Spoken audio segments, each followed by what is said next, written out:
Hello, this is R.J. Deacon reading the Supreme Court of the United States opinion syllabus in Territory of Guam versus United States. Certiorari to the United States Court of Appeals for the District of Columbia Circuit. Argued April 26, 2021. Decided May 24th, 2021. If you'd like to support the podcast, please stay tuned to the end of the podcast. Guam and the United States dispute liability for environmental hazards at Ordot Dump, a site constructed on the island by the Navy in the 1940s and into which both parties allegedly have deposited waste over the decades. The Environmental Protection Agency, EPA, and Guam entered into a consent decree in 2004 that resolved litigation filed by the EPA alleging violations of the Clean Water Act. The decree, in relevant part, required Guam to pay a civil penalty and to take certain actions at the dump, and also stated that Guam's compliance would constitute full settlement and satisfaction of the civil claims under the United States as alleged in the EPA's complaint, i.e. the claims under the Clean Water Act.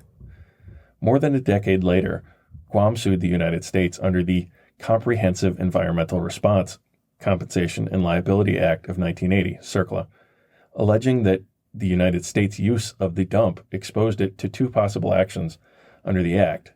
The first was a cost recovery action under Section 107A, which allowed the recovery of the costs of a removal or remediation action from any person who, at the time of disposal of any hazardous substance, owned or operated a facility at which such hazardous substances were deposited of. The second was a contribution action under Section 113F, which provides that a party that has resolved its liability to the United States for some or all of a response action or for some or all of the costs of such action in a settlement may seek contribution from any person who is not already party to a qualifying settlement. That's Section 113F3 Cap B. The D.C. Circuit rejected Guam's CERCLA claims against the United States.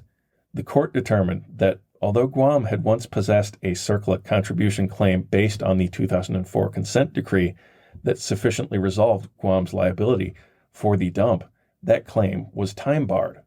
The court further held that a party eligible to pursue a contribution claim under Section 113F cannot assert a cost recovery claim under Section 107A, leaving Guam no CERCLA remedy.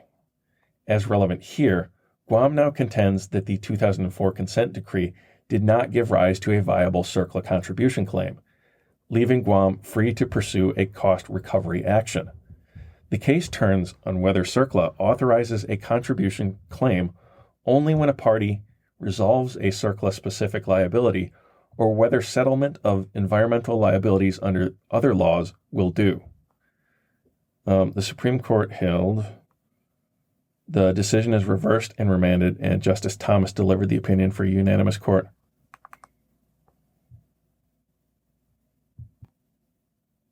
Held. A settlement of environmental liabilities must resolve a CERCLA-specific liability to give rise to a contribution action under Section 113F3B. The court interprets Section 113F3B in light of its text and place within CERCLA's comprehensive statutory scheme. Section 113F's interlocking provisions governing the scope of a contribution claim, taken together and in sequence, anticipate a predicate CERCLA liability. See New Prime versus Oliveira. Section 113F's anchor provision, entitled Contribution, explains the scope of contribution actions with reference to CERCLA's other provisions, allowing contribution during or following any civil action under Section 106 of this title or Section 107 of this title. Section 113F1. The provision at issue here recognized a statutory right to contribution in the specific circumstance where a person has resolved its liability via settlement. That's Section 113F3B.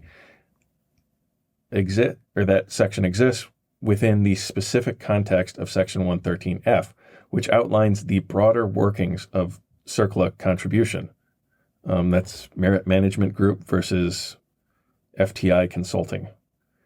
Section 113F3B's opening clause further ties itself to the CERCLA regime by permitting contribution after a party has resolved its liability for some or all of a response action, or for some or all of the costs of such action. Emphasis added. The anchor provision also discusses allocation of response costs, and the phrase response action appears dozens of times throughout the Act.